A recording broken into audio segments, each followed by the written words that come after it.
Softball talk again on Cards TV with Sandy Pearsall, the head coach of the Cardinals. I'm Sean Moth. Thanks for joining us.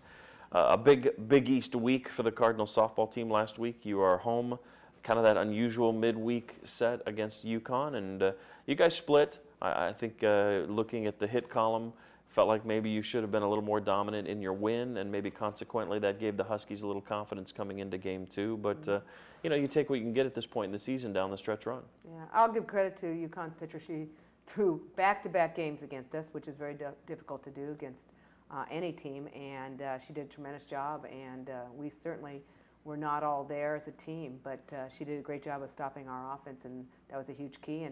And we just really didn't play as well as I would like. I mean, defensively we weren't as solid, and for some reason we just did not really show up on that Wednesday. It was kind of a weird inning, I think, in that second game that resulted in the loss. There weren't a lot of hard hit balls, but the Cards just were kind of snake bit. Going to game one, though, I mean, Carolisa Connell, we keep talking about her, and she continues to pitch really well, but she had 14 strikeouts in that first game, and it seemed like she would pitch into trouble, second and third, nobody out, then she'd strike out the side. So she really showed that tenacity that you love to see out of a freshman. Yeah, she did a great job. She did her job, and I think she was very frustrated on Wednesday with our team behind her because she was really doing her job, and they weren't doing their job behind her. They weren't playing, you know, as good a defense as we're capable of playing, and certainly we didn't hit the ball like we're capable of hitting the ball.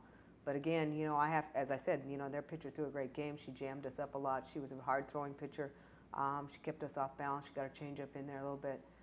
She did a great job. Yeah, it was a beautiful day at Ulmer Stadium, all but just the loss, and that sent you guys to South Bend. And Mother Nature played a bit of a role. There was a change in the schedule, and it was a Notre Dame team that was riding a 33-game win streak after capturing the first two.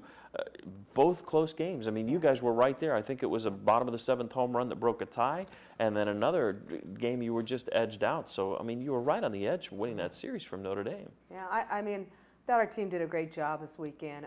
Carolisa certainly was struggling a little more this weekend.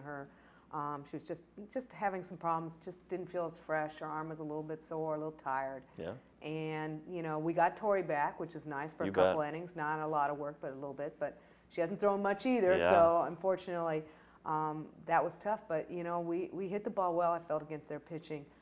Both teams were playing very good defense, some tremendous catches, but it really came down to offense, and both teams were pounding the ball all weekend long. And you could see a Cardinal team maybe getting down on themselves. They'd lost two. They'd lost the one to UConn, a 3-game losing streak. They're going into the 6th inning. They're down 6-0.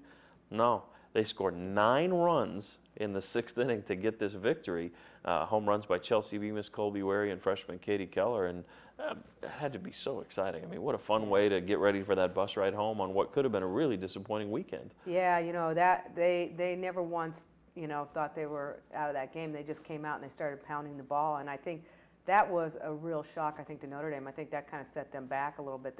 I don't know that that's happened to them this year. Sure. And so I think, you know, for them that was really tough. I felt like we've done a great job late in the innings of getting it done, whether it's in the bottom of the 7th or whether it's in the 6th inning. We've been able to put some runs up, and their kid was throwing a great game against us winners. She was throwing well, and we really hadn't hit the ball that well early on in that game.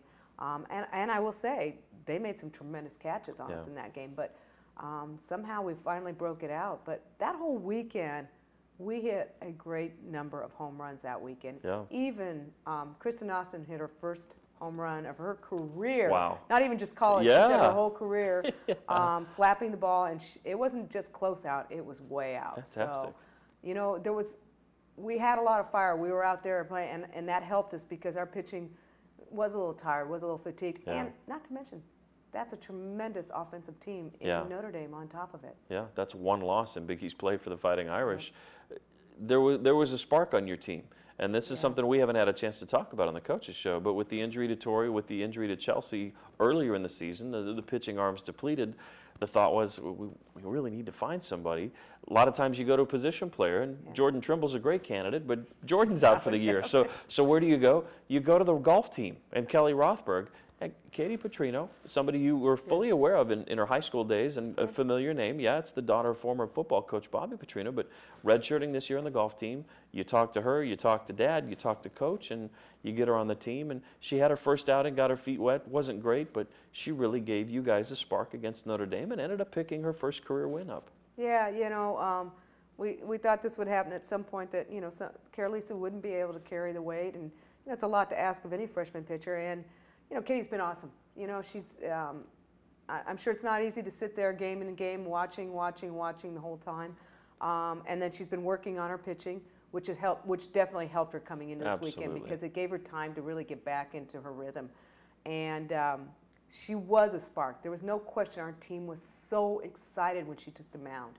And she came out and retired their first 3 batters, I believe, and just struck out one, did a great job. For somebody who hasn't thrown at this level, who hasn't worked all fall and winter to be ready, and really only has, I guess 2 or 3 weeks of practice in, and at that, not a lot. She did a tremendous job and came out, and our team really it was just like that little bit of fire and spice. Hey, here's somebody that's going to go out and fight for us. We're going to fight for her, and we did. And we had to do some great defense, and we did that too. Shows what a great athlete she is, and there's a lot to be said for muscle memory. But the spark from Katie, and you guys, it really turns out to be a pretty solid week. And I know you don't like to see it that you took 3 losses, but you took 3 losses that were 3 games that you could have easily had. So. Yeah. On the positive side, you move forward, and it's an unusual week this week. Very. You guys jump into a road game on Wednesday at Kentucky. Yeah. They're not happy. You guys have had their number. It's a rivalry, and that's a bitter pill to swallow. And without a day off, you go to see Providence come here for a game on Thursday, take the day off Friday for the holiday, and then play Saturday. If that's not enough, it's senior day already. And you've got Chelsea Bemis, Big East Player of the Year last year, Colby Wary, who's been a fixture at shortstop for your team, and Christina Roselle, 3 great kids that you'll be honoring this weekend. I mean, talk about a whirlwind. I mean, there's a lot going on. Yeah, it's an emotional week, to say the least. I mean, obviously playing Kentucky is always an emotional game, and we try not to put too much on that. We try to play it down a little bit, but there's our team understands it, and they love that rivalry, and I know they're very hungry to get us, extremely hungry right now. Providence is a team that can be really, really good, or can have kind of an off day, and they're kind of a team that you can't take lightly, because they can play, and it'll be tough coming off of Wednesday night, coming back to play Thursday night, and then of course on the weekend, and of course senior weekend, you want to play well. Yeah. Those 3 seniors have meant a lot. Rosie has, had her struggles as of late, but she has been a great kid and has worked very hard every day. And, I can't say enough about her in a lot of ways, because it's been a tough year for her. Yeah. Colby Wary is probably having one of the best offensive years that she's had in terms of power output, and we're real excited. And, of course, it's always been a fixture for us for 4 years. And then Chelsea Beam is another fixture for 4 years, and certainly has had a great career and continues to hit the ball well for us and do a lot of things for us. So, I mean, these are 3 seniors we'll truly miss, and, it's always hard to say goodbye. Absolutely. But, of course, we hope they always come back to visit and, you bet, be a part of our program. Yeah, and, of course, unusual in the Big East that there's a bye week, and so there will be some time off following this crazy week before the final week of Big East play before the tournament. And if you followed the team, keep an eye on the RPI too, because I know we've talked about some disappointment, but this Cardinal softball team, putting yourselves in a really good position. And I know that you've had to fight through a lot of adversity, but you've got to be really pleased with what the kids have done to rise up. They have. I mean, luckily we have great depth on this team, a lot of great athletes on this team. We've lost so many key players at times of the year, and continue to have a little bit of bad luck in that area, but they've handled it well.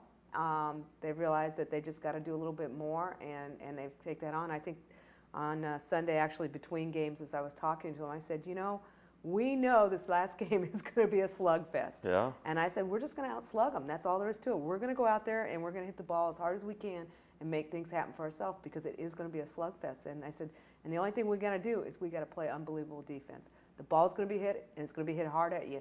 We just got to play defense. And if we can do these things, I said, we can still beat this team. And sure enough, boy, did we. So Coach knows what she's talking about sometimes. Yeah, sometimes. Kids, listen up. Listen up. Impressive, the profit. But it's been a great, it's a great run with this team, because they certainly show a lot of heart and fire. Yeah, and exciting things ahead for the Cards as they continue on through the season. So we'd love to see you out to honor these young ladies. Senior Day will be Saturday, but the games will be played Thursday and Saturday at Ulmer Stadium. So enjoy this great spring weather. Come on out and support the team. And Coach, we wish you and the team the best of luck this week. Thank you. For Sandy Pearsall, I'm Sean Moth. Thanks for joining us for Cards TV. We'll talk to you next week.